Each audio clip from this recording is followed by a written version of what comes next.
नमस्कार साथियों, स्वागत है आप सभी का सर्विस लॉ एडवाइज़र में।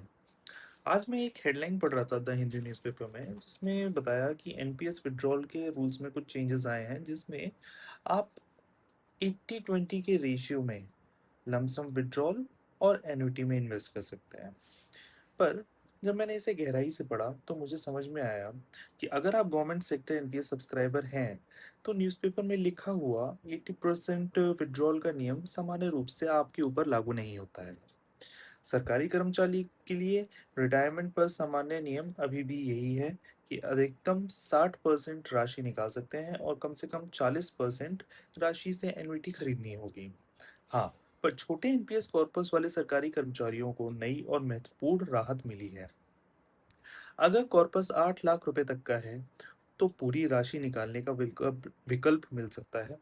अगर कॉर्पस 8 लाख से अधिक लेकिन 12 लाख तक का है, तो 6 लाख रुपए तक निकालने और बाकी राशि को धीरे-धीरे प्राप्त करने अथवा एन्युटी में लगाने के विकल्प उपलब्ध हैं। और एक बहुत महत्वपूर्ण सावधानी है, पीएफआरडीए आपको कोई राशि निकालने की अनुमति देता है, इसका अर्थ यह नहीं कि पूरी निकाली गई राशि ऑटोमेटिकली टैक्स फ्री भी हो जाएगी। चलो अब इन सब बातों को एकदम शुरुआत से आसान एग्जाम्पल्स के माध्यम से समझते हैं। सबसे पहले एनपीएस की बेसिक अंडरस्टैंडिंग समझते हैं। मान लीजिए आज एक सरकारी कर्मचारी का रिटायरमेंट है, फेयरवेल हो चुका है, ऑफिस से रिलीविंग ऑर्डर मिल चुका है, अब वह अपना एनपीएस देखता है और उसमें 30 लाख रुपए दिखाई देते हैं। इस 30 लाख रुपए को कहा जाएगा उसका एनपीएस कॉर्पस, अर्थात नौकरी के दौरान जमा की गई कंट्रीब्यूशन और उस पर प्राप्त इन्वेस्टमेंट रिटर्न्स की कुल राशि। अब रिटायरमेंट के समय इस पैसे को सामान्यतः दो हिस्सों में होते हैं।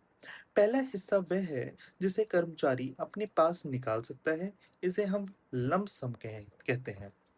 दूसरा हिस्सा एन्युटी खरीदने में लगाया जाता है। एन्युटी को बहुत सरल भाषा में समझते हैं।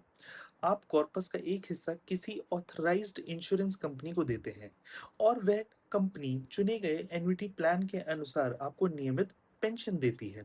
अर्थात एन्युटी कोई पेनल्टी या डिडक्शन नहीं है, वह रिटायरमेंट के बाद नियमित आमदनी की व्यवस्था है।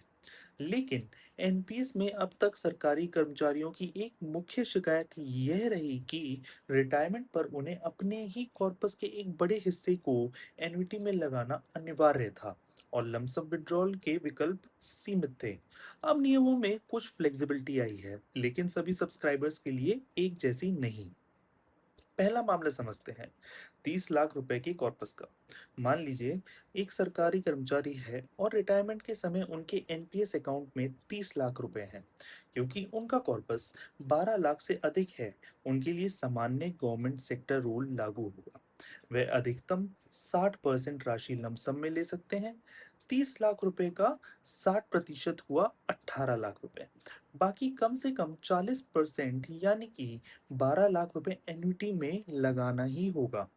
अब वो चाहें तो 18 लाख रुपए से कम भी निकाल सकते हैं और एन्युटी में अधिक पैसा लगा सकते हैं। लेकिन वह सामान्य नियम के अंतर्गत 18 लाख रुपए से अधिक लमसम नहीं निकाल सकते हैं। यही वह पॉइंट है जहां न्यूज़पेपर की 80% वाली हेडलाइन भ्रम पैदा कर सकती है। सरकारी कर्मचारी के लिए सामान्य रिटायरमेंट पर 80% विड्रॉल नहीं, बल्कि 60% विड्रॉल और 40% एन्युटी का नियम जारी है। दूसरा मामला समझते हैं, 7 लाख रुपए के कॉर्पस का। अब मान लीजिए सुनीता जी सरकारी कर्मचारी हैं और रिटायरमेंट के समय उनका एनपीएस अकाउंट में केवल 7 लाख रुपए हैं। पुराने नियमों के अनुसार 100% विड्रॉल की सीमा पहले 5 लाख रुपए थी, लेकिन अमेंडेड नियम में गवर्नमेंट से सेक्टर के सब्सक्राइबर के लिए यह सीमा बढ़ाकर 8 लाख रुपए कर दी गई है। फिर समझते हैं कि पहले ये सीमा 5 लाख थी और अब ये 8 लाख रुपए कर दी गई है। इसलिए सुनीता जी के पास अब पहला विकल्प है कि वह पूरे 7 लाख रुपए निकाल लें और एन्युटी ना खरीदें। दूसरा विकल्प ये है कि वह सामान्य 60-40 व्यवस्था चुनें। इस स्थिति में वह अधिकतम 4,20,000 रुपए निकाल सकती हैं और कम से कम भी 2,80,000 रुपए से एन्युटी खरीद सकती हैं। आप समझ रहे हैं ना कि ये 60-40 का रेशियो हम अभी भी मेंटेन करके चल रहे हैं। अब कोई पूछ सकता है, जब पूरी राशि निकालने की अनुमति है तो कोई 60-40 का विकल्प चुनेगा ही क्यों? इसका उत्तर व्यक्ति की परिस्थितियों पर निर्भर करेगा। किसी व्यक्ति को घर का लोन चुकाना हो सकता है, किसी को बच्चों की जिम्मेदारी पूरी करनी हो सकती है। ऐसे व्यक्ति को पूरा पैसा एक बार में ही चाहिए होगा। लेकिन किसी दूसरे व्यक्ति के पास अन्य सेविंग्स ना हो और हर महीने नियमित आमदनी चाहिए हो, तो वह एन्युटी वाला विकल्प चुन सकता है। तो अब ये फ्लेक्सिबिलिटी पीएफआरडीए ने दे दी है कि 8 लाख तक आप दोनों ही चीज़ चुन सकते हैं। या तो पूरा पैसा निकाल लीजिए या फिर 60-40 के रेशियो में आप लमसम और एन्युटी में इन्वेस्ट कर दीजिए। इसलिए नया नियम केवल पैसा निकालने की सुविधा नहीं देता, ये सब्सक्राइबर को एक फ्लेक्सिबिलिटी देता है, एक चुनाव देता है। अब समझते हैं तीसरा केस, 9 लाख रुपए के कॉर्पस का। मैंने आपको पहले भी बताया था कि इसके थ्रेशोल्ड्स को समझिए, 8 लाख, 12 लाख और 12 लाख से ऊपर। तो तीसरा केस आपका फ़ॉल करेगा 8 से 12 लाख के बीच में। मान लीजिए जो सरकारी कर्मचारी के अकाउंट में रिटायरमेंट के समय 9 लाख रुपए हैं, उनका कॉर्पस 8 लाख से अधिक है लेकिन 12 लाख से कम है। उनके सामने 3 विकल्प हो सकते हैं। पहला, वे अधिकतम 6 लाख रुपए लमसम के रूप में प्राप्त करें और बाकी 3 लाख रुपए का कम से कम 6 वर्षों में सिस्टमैटिक यूनिट रिडम्पशन यानी कि एसयूआर के माध्यम से धीरे-धीरे प्राप्त करें।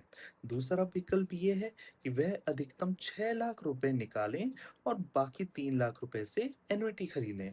और तीसरा विकल्प वही 60-40 की व्यवस्था चुनें।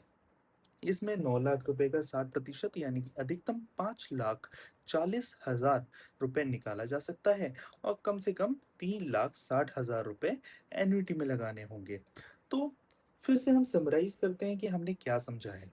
सबसे पहली चीज़ तो ये कि जो 8-80-20 का रेशियो है, ये गवर्नमेंट कर्मचारियों पे लागू नहीं हो रहा है। दूसरा, पहले जो पूरा पैसा निकालने की लिमिट 5 लाख थी, उसे 8 लाख कर दिया गया है। और तीसरा, जो 8 लाख और 12 लाख के बीच की एक सीमा है, उसमें 3 विकल्प दिए गए हैं जिसमें वो अपनी सुविधा अनुसार, जो भी सरकारी कर्मचारी है, अपनी सुविधा अनुसार इन्वेस्ट कर सकता है।